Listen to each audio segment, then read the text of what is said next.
مفسر قرآن، مفکر اسلام علامہ سید پیر ریاض حسین شاہ صاحب۔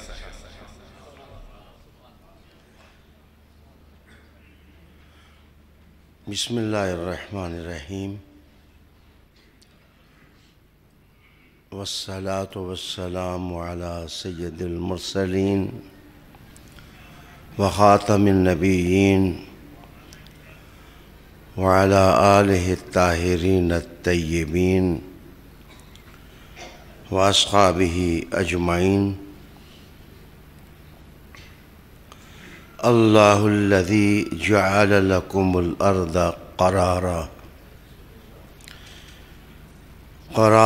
والسماء بناء وصورکم فاحسن صورکم ورزقکم من الطیبات ذالکم اللہ ربکم فتبارک اللہ رب العالمین۔ هو الحی لا الہ الا هو فادعوه مخلصین له الدین الحمد للہ رب العالمین۔ صدق اللہ مولانا العظیم۔ عزت کے لائق ناظرین، سامعین، ارباب المدانش، ارباب محبت و وفا، آج ہماری اس بزم کا عنوان ہے عصر حاضر اور خانقاہوں کی فعالیت۔ اس عنوان پر مدد حاصل کرنے کے لیے میں نے عزت پائی ہے سورہ مومن سے 2 آیتیں تلاوت کرنے کی۔ قرآن حکیم کی انہی آیات سے اپنے عنوان پر اللہ سے مدد چاہوں گا۔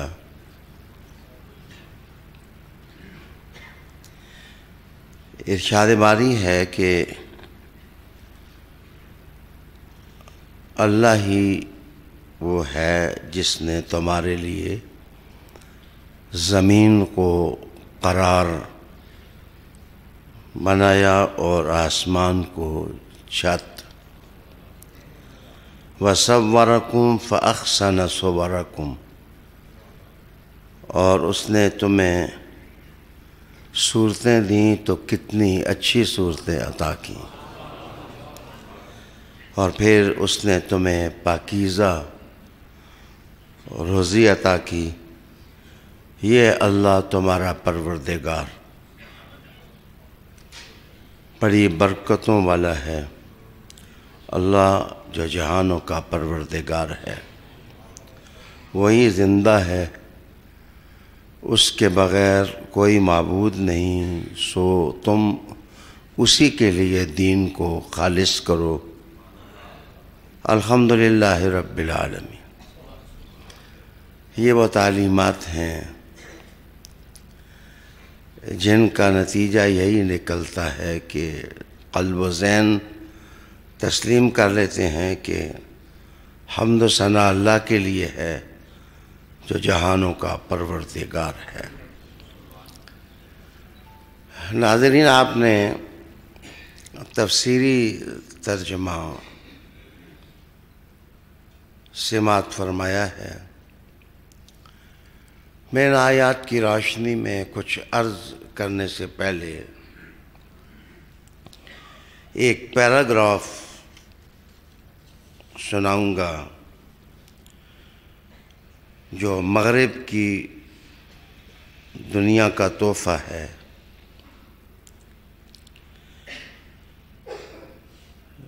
لکھتے ہیں کہ in modern peasant times we need a great deal of spiritual thoughts and institutions to overcome social disorder, hatred, prejudice and intolerance. اس پیراگراف کا مفہوم یہ ہے کہ عصر جدید میں ہمیں معاشرتی انتشار، تعصب اور عدم برداشت پر قابو پانے کے لیے روحانی تعلیمات کو فالو کرنے کی ضرورت ہے۔ میں آج چاہوں گا کہ خانقاہیں فعال ہو کر اپنے آپ کو کس طرح انسانیت کی خدمت کے لیے وقف کر سکتی ہیں۔ مجھے خانقاہوں پر تنقید نہیں کرنی، سوچنا ہے کہ ہم ان اداروں کو مستحکم کس طرح کر سکتے ہیں، مضبوط کس طرح کر سکتے ہیں، اور انہیں کارآمد کس طرح بنا سکتے ہیں، ماضی کے ساتھ ان کا رشتہ کس طرح استوار کر سکتے ہیں، عصر رسالت کی طرح ان کو مشعل راہ کس طرح بنا سکتے ہیں، اور عصر حاضر کے بگڑے ہوئے انسان کا ہاتھ پکڑ کر ان کو منزل تک کس طرح پہنچا سکتے ہیں۔ جو آیہ کریمہ پڑھی وہ اللہ تعالیٰ کے اسم باری سے شروع ہوتی ہے۔ اللہ الذی، خانقاہ کی کامیابی کا مرکز اللہ کا ذکر ہے۔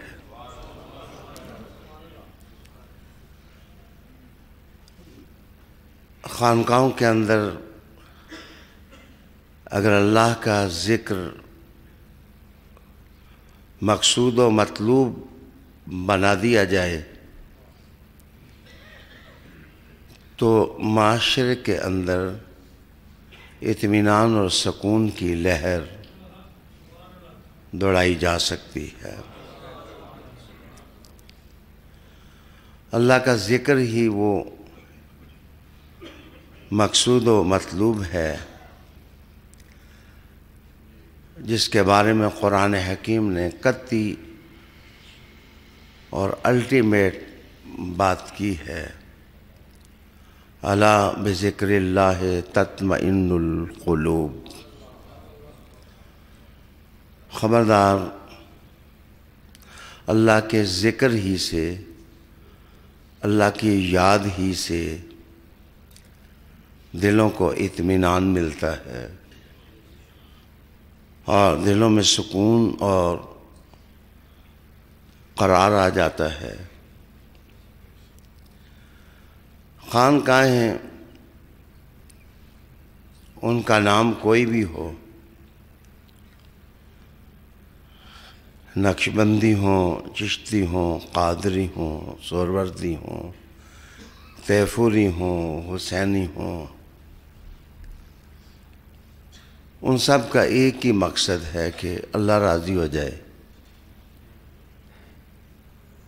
اللہ ہم پر خوش ہو جائے،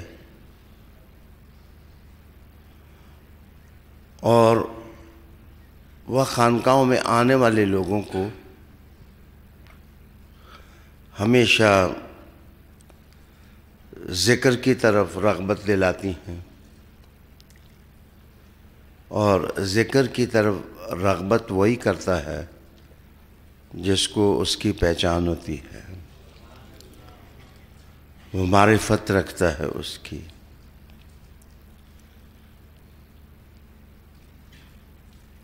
اگر کوئی خانقاہ محسوس کرتی ہے کہ وہ اس اہم تر مقصد سے بعید ہے تو ان کو کوشش کرنی چاہیے کہ وہ اپنے وابستگان کے اندر اللہ کی محبت پیدا کریں۔ والذین آمنوا اشد حبا للہ کا مظہر بن جائے ان کا ہر وابستہ مرید اور فالور۔ یہ آیہ کریمہ اسی پر زور دیتی ہے۔ ایک تو بذات خود یہ ذکر ہے اللہ کا، دوسرا اس میں اللہ کی معرفت کا درس بھی ہے، اللہ کی پہچان کا، اور تیسرا اس کے اندر دلائل بھی ہیں اور براہین بھی ہیں۔ سادی زندگی اور سادی سوچ رکھنے والا شخص بھی اللہ کے ذکر کی ضرورت محسوس کرنے لگ جاتا ہے۔ آیا کا انداز فلسفیانہ یبوست نہیں رکھتا، خشکی نہیں رکھتا، اور نہ ہی اس میں منطق کے قواعد اور ضوابط کا خیال رکھا گیا ہے۔ یہ قرآن مجید کا اسلوب ہے کہ کوئی بندہ اپنے چھت یا اپنے گھر کی منڈیر پر بیٹھے اور وہ اوپر دیکھے تو ستاروں پر جوں ہی نظر پڑتی ہے ستاروں کا خالق دل میں آ جاتا ہے، اور جس وقت نگاہ زمین کے نظاروں پر پڑتی ہے تو زمین کے نظارے کائنات کے خالق کے ساتھ محبت کی دعوت دیتے ہیں۔ خانقاہ اگر فطرت سے قریب ہو تو وہ خانقاہ ہوتی ہے، اور اگر فطرت کے مقاصد سے ہٹ جائے تو خانگاہ ہوتی ہے۔ خانقاہ میں اور خانگاہ میں زمین اور آسمان کا فرق ہے۔ اللہ الذی جعل لکم الارض قرارا، اللہ وہ ہے جس نے تمہارے لیے زمین کو قرار بنایا ہے۔ اچھا، میں عرض کروں گا کہ زمین کو موضوع پہلے بنایا گیا ہے اور آسمان کو بعد میں۔ یہ فطرت کی پاکیزگی ہے کہ جو چیز قریب ہے اس کو پہلے نگاہوں کے سامنے لایا گیا، اور آسمان دور ہے تو اس پر بعد میں بحث کی گئی ہے۔ ایک کتاب ڈاکٹر احمد زکی نے لکھی، اس کتاب کا نام ہے معلی فی السماء۔ معلی فی السماء۔ ان کی ایک اور تصنیف بھی ہے جس کا نام ہے معلی فی الارض، کہ اللہ کی معیت میں آسمانوں کے اندر گھومتے ہوئے اور زمین کی پہنائیوں میں اللہ کے ساتھ ساتھ رہتے ہوئے۔ اس کے اندر دلچسپ باتیں لکھیں کہ اللہ تعالیٰ نے زمین کو قرار دیا ہے، کہا کہ یہ زمین تمہارے لیے قرار ہے۔ میں تھوڑی دیر بعد میں کہوں گا کہ خانقاہ وہ ہوتی ہے جس میں قرار ہو۔ خانقاہ کے اندر اگر قرار نہ ہو تو وہ زمین کے مزاج سے دور ہوتی ہے، اور زمین کے مزاج سے خانقاہ وہی قریب ہوتی ہے جو ابو تراب سے قریب ہوتی ہے۔ اللہ الذی جعل لکم الارض قرارا۔ ڈاکٹر احمد زکی لکھتے ہیں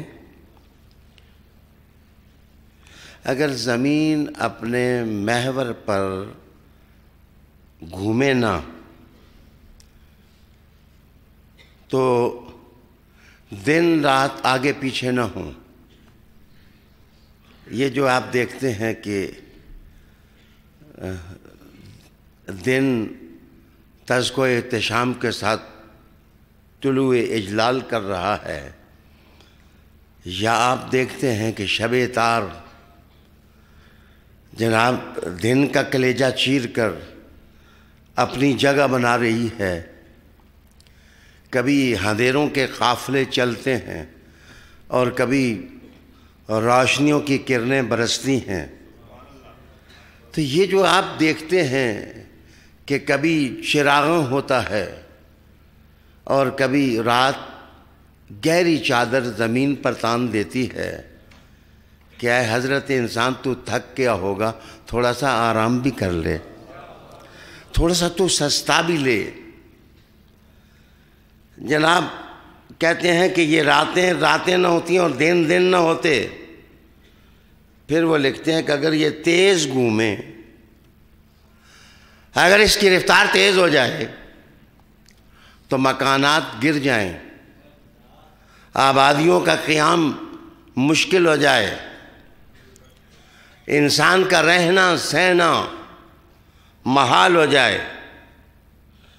پھر کہتے ہیں اگر اس کی رفتار سست ہو جائے،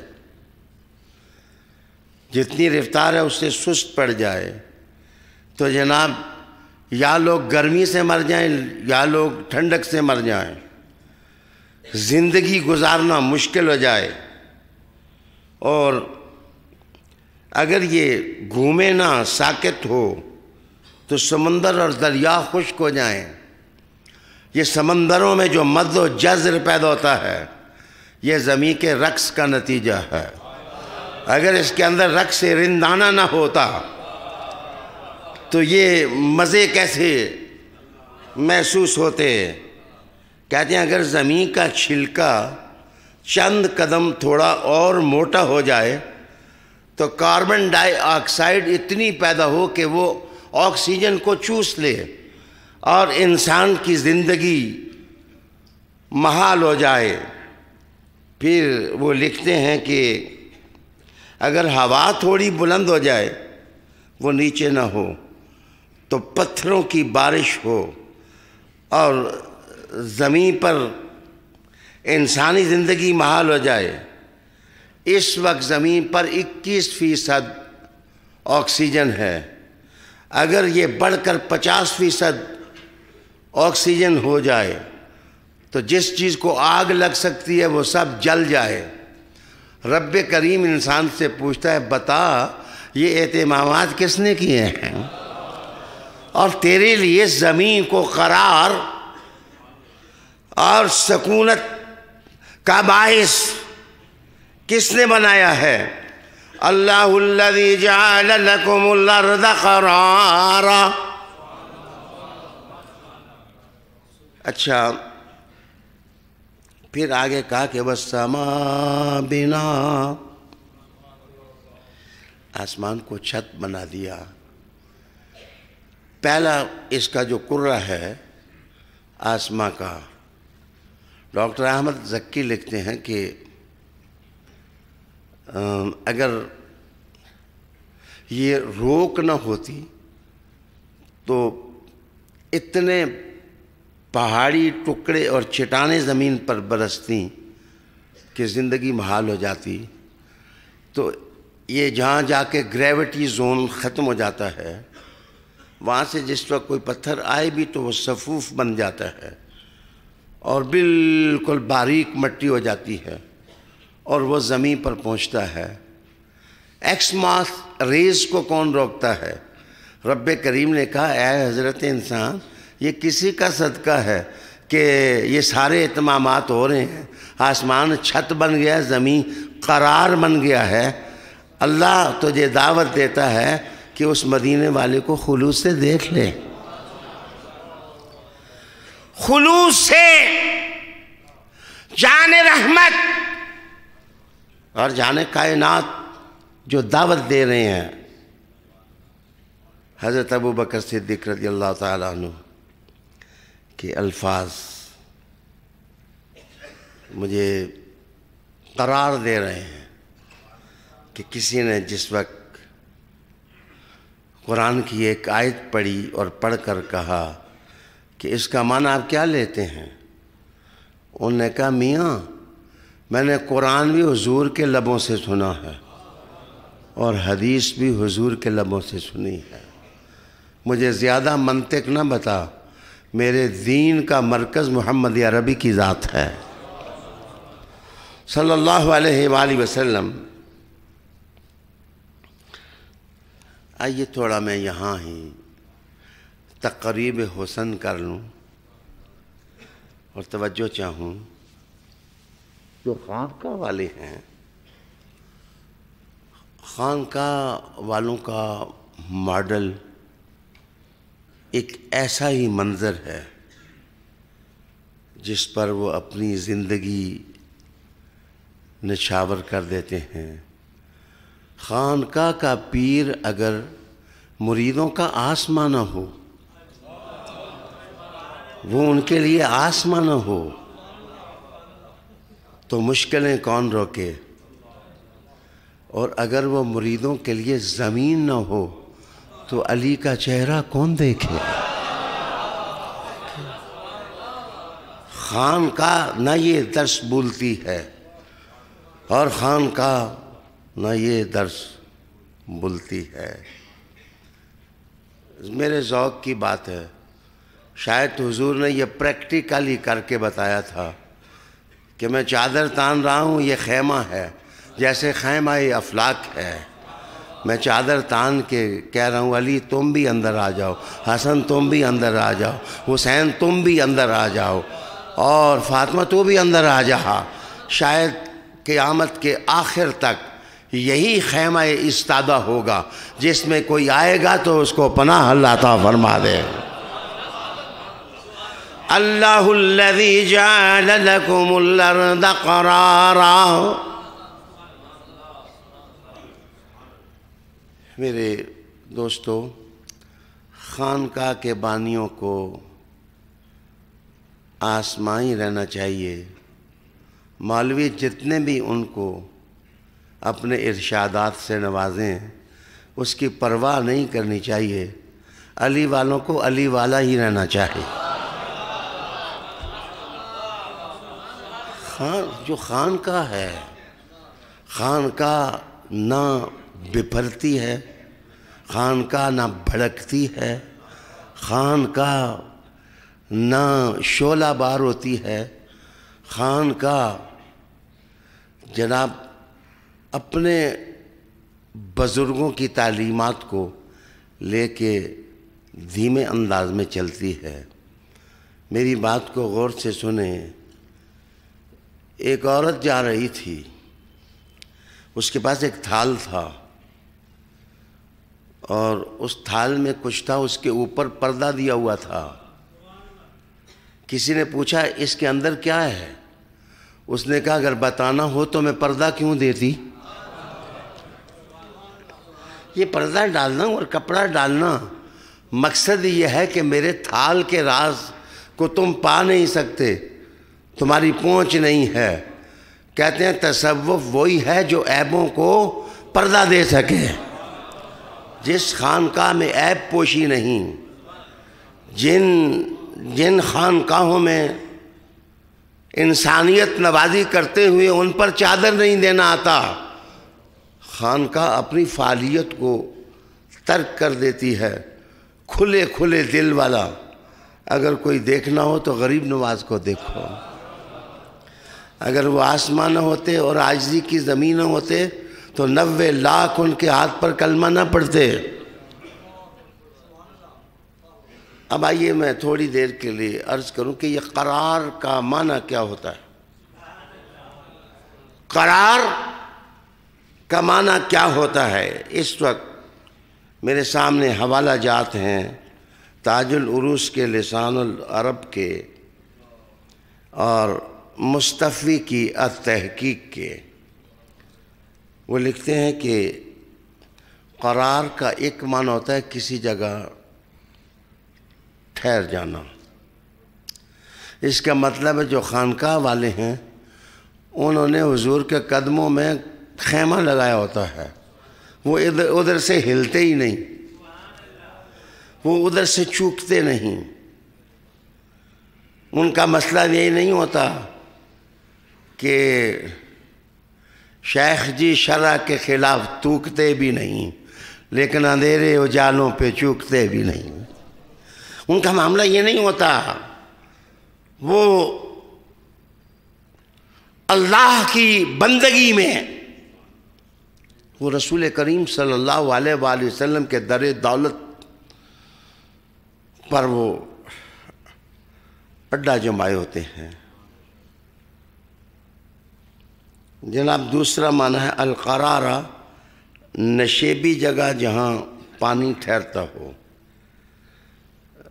زمین کا ٹوا ہو تو اس میں پانی ٹھہرتا ہے، نشیبی جگہ ہو تو اس میں پانی ٹھہرتا ہے۔ کہتے ہیں خانقاہ نشین اگر عاجزی نہ کرے تو اس میں رحمت کا پانی ٹھہرتا نہیں ہے، اس کے اندر فیض بار کیفیات اس وقت پیدا ہوتی ہیں جس وقت ان میں عجز ہو، ان میں ادب ہو۔ جلیل القدر علماء رحمہم اللہ نے کبھی ادب کا دامن نہیں چھوڑا، جلیل القدر علماء کرام نے کبھی عجز کا دامن نہیں چھوڑا، اور جلیل القدر علماء کبھی خانقاہ کے باغی نہیں ہوئے، اور خانقاہ کبھی حضور کے گھر کی باغی نہیں ہوئی ہے۔ خانقاہ حضور کے گھر کی باغی ہو جائے تو پھر خانقاہ جائے گی کدھر؟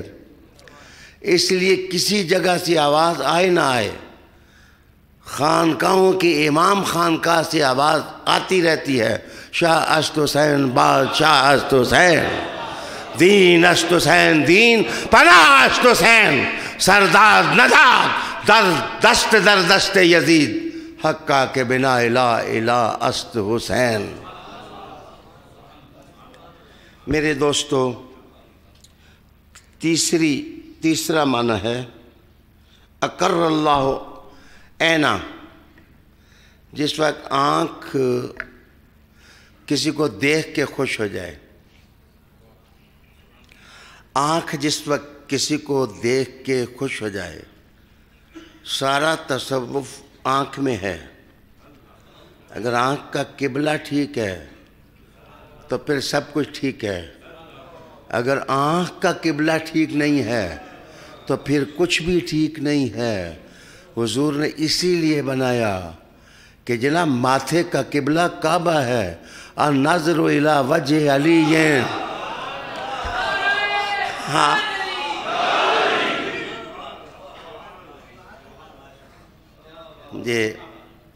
مجھے دوست کہتے ہیں کہ آپ حضرت علی کا ذکر زیادہ کرتے ہیں۔ میں نے کہا بھائی تصوف کا اصول ہے فنا فی شیخ، فنا فی الرسول، اور فنا فی اللہ، یہ اصول ہیں۔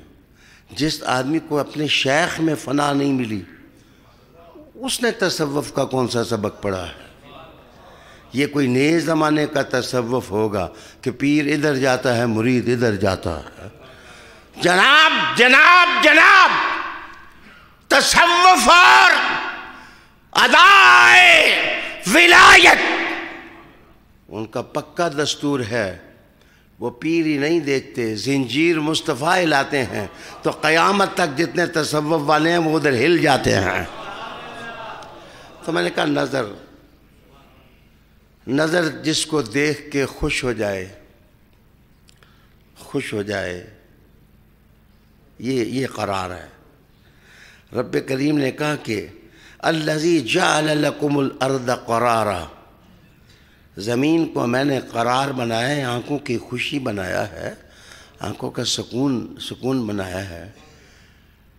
وہ بھی ٹھیک ہے جو مری سیر کے لیے جائیں، کبھی برف ان کو اپنے حصار میں لے لیتی ہے، کبھی ارتھ کویکس کی زمین پر جائیں تو زلزلے انسان کو اپنے حصار میں لے لیتے ہیں.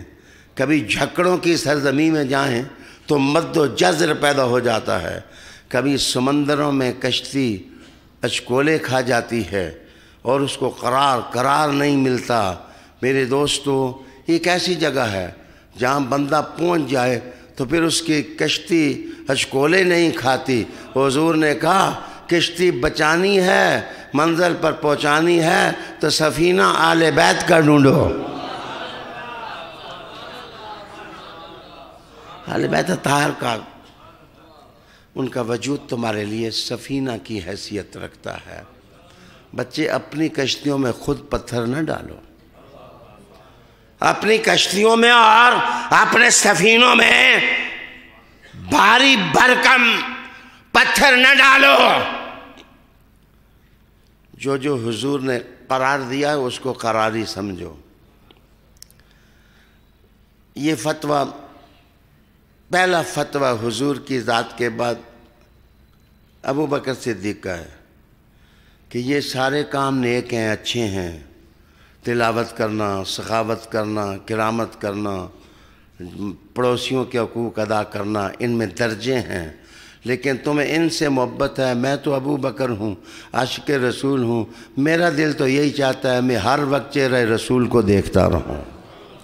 اس لیے کہ ابو بکر سمجھتے تھے کہ آنکھوں کی خطا نفس کی خطا بنتی ہے، اور نفس کی خطا دل کی خطا بنتی ہے، اور دل کی خطا عقیدے کی خطا بنتی ہے. اس لیے نظر کو کبھی بگڑنے نہ دو، اس کو پھسلنے نہ دو. سکون. اللہ اکبر. اسی لیے ہمارے نقشبندیہ سلسلے کا قانون تربیت یہ ہے کہ جس وقت اپنے پیروں کی محفل میں بیٹھو تو اپنے پیر صاحب کی ان دو پیشانی کی اس جگہ پر تم نظر رکھو، اور نظر اس پر رکھو اور دل سے اللہ اللہ کرو.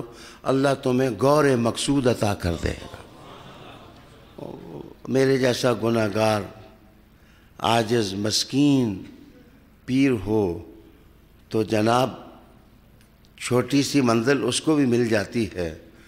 ان لوگوں کی کیا بات جو ہر وقت حضور کی پیشانی دیکھتے رہتے تھے، رحمت عالم علیہ السلام کی زیارت کرتے رہتے تھے.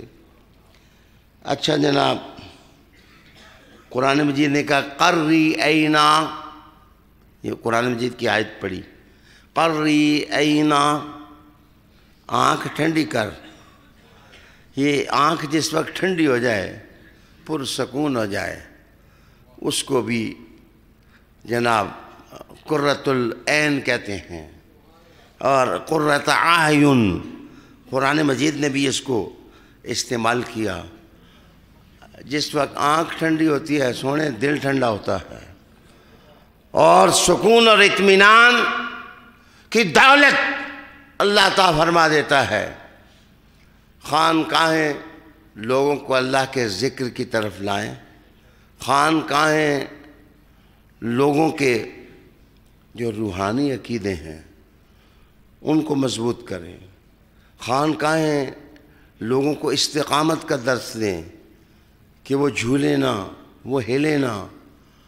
خانقاہیں اس کو منشور بنائیں جس کے بارے میں حضور نے کہا تھا کہ علی قرآن کے ساتھ، قرآن علی کے ساتھ. اس کا مطلب یہ ہے کہ خانقاہوں کا عظیم درس جو ہے وہ قرآن حکیم اور قرآن حکیم. چشتیہ سلسلے ذوق کے تاجدار ہیں کہ لوگ، لیکن آپ کو پتہ ہے کہ امیر خسرو جیسی شخصیت رات کو مصلی پہ کھڑے ہو کے 10 پارے تلاوت کرتے تھے. 10 پارے قرآن مجید کی تلاوت کرنا، حالانکہ ان کا ذوق، ان کا قانون تربیتی شوق ہے، عشق ہے اور سماع ہے. عالی وقار دوستو، شیشہ گری، اس کو کہتے ہیں القارورہ. قارورہ کہتے ہیں شیشے کی بنی ہوئی بوتل. تو قواریض اس کی جمع ہے، قرآن مجید نے یہ بھی استعمال کیا۔ اس کا مطلب یہ ہے کہ خانقاہوں میں بیٹھنے والے لوگوں کا کام اتنا نازک ہے کہ کوزہ گری پھر ممکن ہے، شیشہ گری بہت مشکل ہے، کہ دلوں کو شیشہ بنا دینا، اور ایسا شیشہ بنا دینا جس میں رطب و یابس نظر آئے۔ اسی کو امام غزالی نے لکھا ایک جگہ کہ جس وقت انسان اللہ کا ذکر کرتا ہے تو اللہ کا ذکر کرنے سے دل شیشہ بن جاتا ہے، اور جس وقت یہ شیشہ لوح محفوظ کے شیشے کے برابر سامنے آتا ہے، ادھر کی تصویریں ادھر بنتی ہیں۔ پھر غوث پاک کہتے ہیں میں نے تمہاری دنیا کو اس طرح دیکھا جس طرح رائنا میری ہتھیلی پر رکھ دیا گیا۔ میرے دوست، قرآن مجید اور رسول کریم علیہ السلام کی سیرت طیبہ سے میں جو کچھ سمجھ سکا ہوں، تھوڑا آگے بڑھوں۔ وَصَوَّرَكُمْ فَأَحْسَنَ صُوَرَكُمْ فَصَوَّرَكُمْ فَأَحْسَنَ صُوَرَكُمْ۔ اللہ نے تمہیں صورتیں دیں تو ذرا دیکھو نا تمہاری صورتیں کتنی سونی ہیں۔ میرے خطبے کا خطاب کا وقت کم ہے، وگرنہ میں بہت خوب تھا کہ اصل میں جس وقت فرشتوں نے کہا تھا کہ اللہ تو خلیفہ بنانے لگا ہے تو یہ تو فساد کریں گے، تو رب کریم نے اس وقت جناب آدم علیہ السلام کے سامنے حضور کی تصویر لیا، اور ساتھ حسن اور حسین کی تصویر آ گئی، وہ 5 تن پاک بی بی پاک کو چھوڑ کے ان کی تصویریں سامنے آئیں، اور پھر رب کریم نے کہا اب بتاؤ فرشتوں یہ فساد والے ہیں یا کرم والے ہیں؟ فَأَحْسَنَ صُوَرَكُمْ فَأَحْسَنَ صُوَرَكُمْ فَأَحْسَنَ صُوَرَكُمْ۔ واہ انسان، تو خدا کا شکر ادا کر کہ اللہ نے تمہاری تصویر کے اندر محمد مصطفیٰ کی تصویر اتار دی ہے۔ اگر 4 ٹانگیں ہوتی، 8 ہاتھ ہوتے، پھر کیا ہوتا؟ رب کریم نے کہا سب سے سونی تصویر کا پرتاؤ میں نے تمہارے اندر اتار دیا ہے۔ فَأَحْسَنَ صُوَرَكُمْ۔ بندہ آنکھ دیکھے تو آنکھ ہی میں اتر جائے، روئے درخشاں دیکھے تو بندہ اس کے حسن میں اتر جائے، بندہ دیکھنے کا انداز دیکھے تو ماذاق کی آنکھیں یاد آ جائیں، بندہ جبیں کا کشادہ ہونا دیکھے تو جناب افق شرق اور افق غرب نظر آنے لگ جائے، بندے کی آنکھوں سے آنسو برسیں تو جناب ہولے ہولے شبنم کا برسنا یاد آ جائے، تو جناب بندے کے چہرے کی لالی اور رنگوں کے تبدیل ہونے میں غضب جلال اور جمال کے وقت جس وقت بندہ اترے تو بندے کو دھنک کے رنگ یاد آ جائیں۔ رب کریم نے کہا یہ حسین چہرے حسین صورتیں کس نے دی ہیں؟ یاد رکھیے کہ خانقاہ کا فرض اولین ہے لوگوں کی پرسنالٹی میکنگ کریں، پرسنالٹی میکنگ، شخصیت سازی۔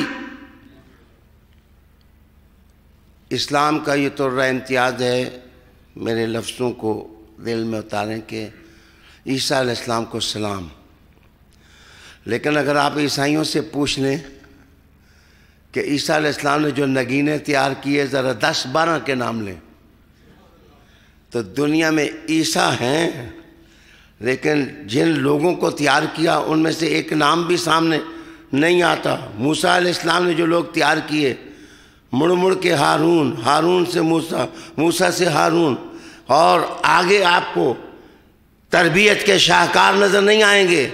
1,24,000 انبیاء کی تاریخ ہے، لیکن یہ زمین بھوکی ہے کہ دیکھیں تو صحیح کہ کس نے کون تیار کیا۔ یہ مصطفیٰ کی فصل لگائی ہوئی ہے، یہ دیکھو کون ہے، یہ ابو بکر ہے، یہ دیکھو کون ہے، یہ عمر ہے، یہ دیکھو کون ہے، عثمان ہے، یہ دیکھو علی ہے، پھر علی ہے، پھر علی ہے، پھر علی ہے، پھر علی ہے۔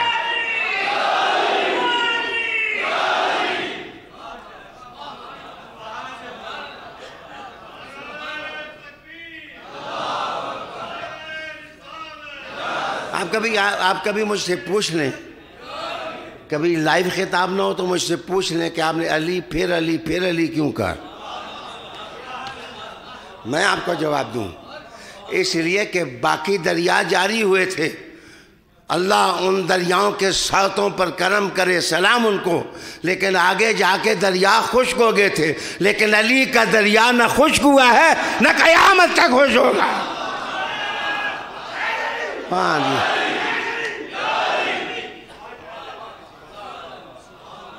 علی کا دریا خشک ہونے والا نہیں ہے۔ سوڑیاں یہ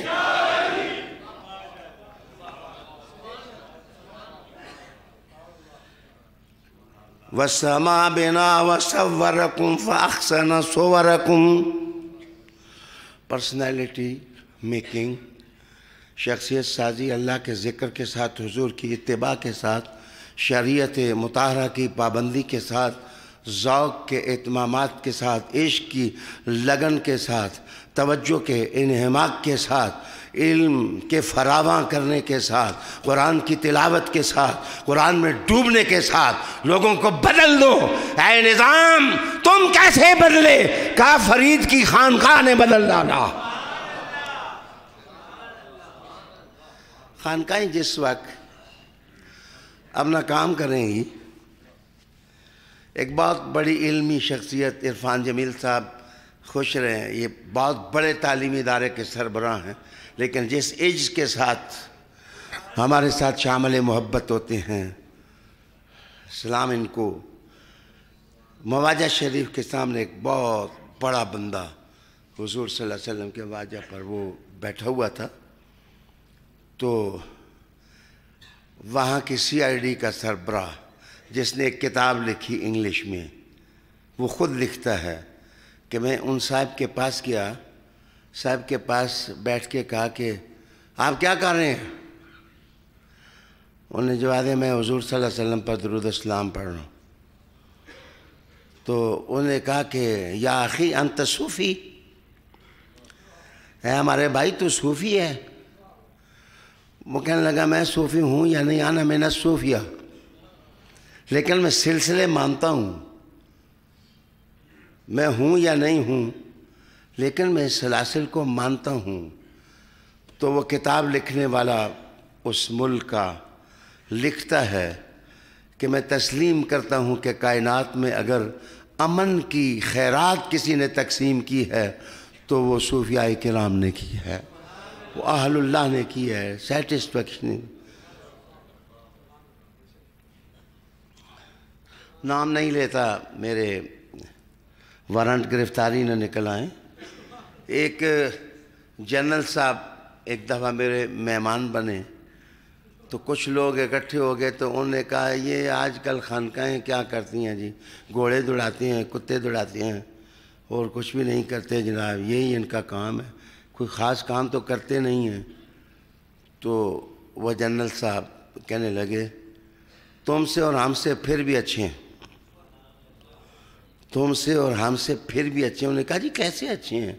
انہوں نے کہا کہ تھانے میں جاؤ تو پولیس رپورٹ نہیں درج کرتی، ڈاکٹر کے پاس جاؤ تو وہ کہتا ہے کرونا ہو جائے گا، وہ نزدیک نہیں لگتا، وہ دوا نہیں دیتا۔ خانقاہوں والے اچھے نہیں ہیں کہ جو دل کا درد لے کے جائے، کم از کم پھونک تو مار کے کہتے ہیں اللہ خیر کرے گا، اللہ خیر کرے گا، اللہ تمہیں سکون عطا کرے گا، اللہ تمہیں شفا، اللہ تمہیں شفا۔ تو جناب جب دنیا کی ہر جگہ مایوسی بانٹنے لگ گئی تو غریب نواز کے نوکر اور عبد القادر جیلانی کے نوکر، بہاؤالدین نقشبند کے نوکر اور شہاب سہروردی کے پیروکار اور امام سیدنا حسین کا دامن پکڑنے والے اور جعفر صادق کو ماننے والے، مایوسیاں اپنی کرچیاں زمین پر جتنی بھی بکھیرے، ان کے پاس آنے والا وہ کہتے ہیں اللہ رحم کرے گا، اللہ تجھ پر کرم کرے گا، ایک دن تو مصطفیٰ کی نظر تجھے نصیب ہو جائے گی۔ خانقاہیں اپنے آپ کو منظم کریں، علم کے گہوارے بنائیں، عملیت کا سبق دیں، لوگوں کو قرآن سے وابستہ کریں۔ ایک ویسٹرن رائٹر 4 منٹ میری گفتگو کے رہ گئے، تو وہ لکھتا ہے کہ 5 essential elements for the formation of character۔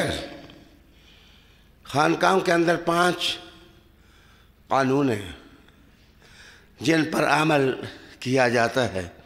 وہ کہتے ہیں influential and pious people stories اور biographies۔ نہیں ہے تو کرنا چاہیے۔ کم از کم ہر خانقاہ جو اپنا بانی ہے اس کے حالات زندگی لوگوں کو بتاتے ہیں، ان کے کارنامے بتاتے ہیں، ان کا کردار پڑھاتے ہیں کہ غریب نواز ایسے تھے، شیخ عبد القادر جیلانی ایسے تھے، اور کہتے ہیں کہ نیک لوگوں کی کتابیں اور ان کی بایوگرافیز پڑھنے کے ساتھ اللہ تعالیٰ ایک دن کریکٹر بھی پیدا کر دیتا ہے۔ اس لیے میری گزارش یہ ہے کہ طریقے کے ساتھ خانقاہیں اپنے بانیوں کے کردار کارنامے لوگوں کے سامنے لائیں تاکہ ان کے مریدوں میں بھی جذبہ پیدا ہو کہ ہم اسی قسم کے متقی لوگ بنیں، اچھے لوگ بنیں، پاکیزہ لوگ بنیں۔ پھر کہا کہ دوسری چیز ہے فیل پین فار ادرس، دوسری چیز ہے دوسروں کا درد محسوس کرنا۔